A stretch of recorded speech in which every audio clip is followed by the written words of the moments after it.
Assalamualaikum warahmatullahi wabarakatuh. Halo semuanya, kembali lagi dengan saya Rizkina Srimartati NPM 5021192. Di video kali ini saya akan membahas tentang standar proses dan standar penilaian kurikulum 2013, kurikulum merdeka, dan kurikulum darurat. Yang mana materi ini merupakan kelanjutan dari pertemuan sebelumnya.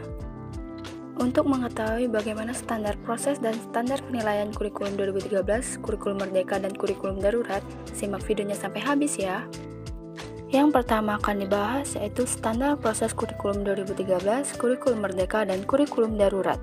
Standar proses kurikulum 2013 berorientasi pada karakteristik kompetensi. Yang pertama yaitu sikap atau crowd, yaitu menerima, menjalankan, menghargai, menghayati, dan mengamalkan.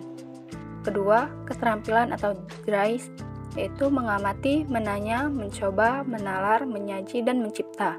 Yang ketiga yaitu pengetahuan atau Bloom and Anderson, yaitu mengetahui, memahami, menerapkan, menganalisa, mengevaluasi, dan mencipta. Kurikulum 2013 menggunakan pendekatan saintifik, karakteristik kompetensi sesuai jenjang, di mana SD tematik terpadu, SMP tematik terpadu IPA dan IPS dan MAPEL, SMA tematik dan MAPEL. Kurikulum 2013 mengutamakan discovery learning dan project based learning. Standar proses kurikulum darurat yaitu pembelajaran dapat dilakukan dengan tatap muka terbatas atau pembelajaran jarak jauh, baik secara daring atau dalam jaringan dan luring atau luar jaringan. Kegiatan pembelajaran harus dapat mengembangkan kompetensi siswa pada aspek sikap, aspek pengetahuan, dan aspek keterampilan. Kegiatan pembelajaran dalam kurikulum darurat harus dapat merangsang tumbuhnya 4C, yaitu critical thinking, kolaboratif, creativity, dan komunikatif pada diri siswa. Standar proses kurikulum merdeka. Standar proses kurikulum merdeka diatur oleh Peraturan Menteri Dikbudristek Nomor 16 Tahun 2022, standar proses pada PAUD dan jenjang pendidikan dasar dan menengah. Pelaksanaan pembelajaran dalam kurikulum merdeka diselenggarakan dalam suasana belajar yang interaktif, inspiratif, menyenangkan, menantang, memotivasi peserta didik untuk berpartisipasi aktif dan memberikan ruang yang cukup bagi prakarsa, kreativitas, kemandirian sesuai dengan bakat, minat, dan perkembangan fisik serta psikologis peserta didik. Pembahasan selanjutnya yaitu standar penilaian kurikulum 2013, kurikulum darurat, dan kurikulum merdeka.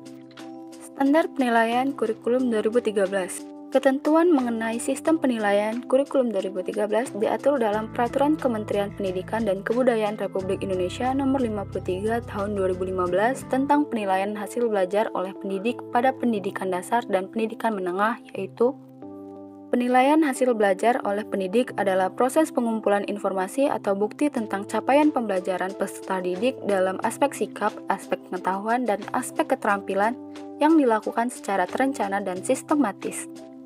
Penilaian hasil belajar oleh pendidik menggunakan berbagai instrumen penilaian berupa tes, pengamatan, penugasan perseorangan atau kelompok, dan bentuk lain yang sesuai dengan karakteristik kompetensi dan tingkat perkembangan peserta didik. Standar penilaian kurikulum darurat, yaitu penilaian hasil belajar dapat mencakup aspek sikap, aspek pengetahuan, dan aspek keterampilan.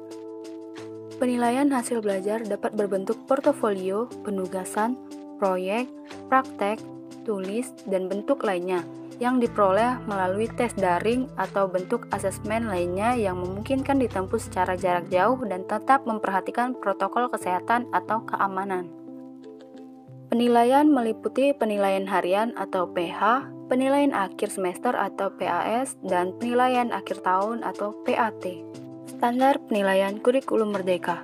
Standar penilaian kurikulum merdeka ada pada Peraturan Kementerian Pendidikan, Kebudayaan, Riset, dan Teknologi Nomor 21 Tahun 2022 tentang standar penilaian pendidikan pada pendidikan anak usia dini, jenjang pendidikan dasar, dan jenjang pendidikan menengah.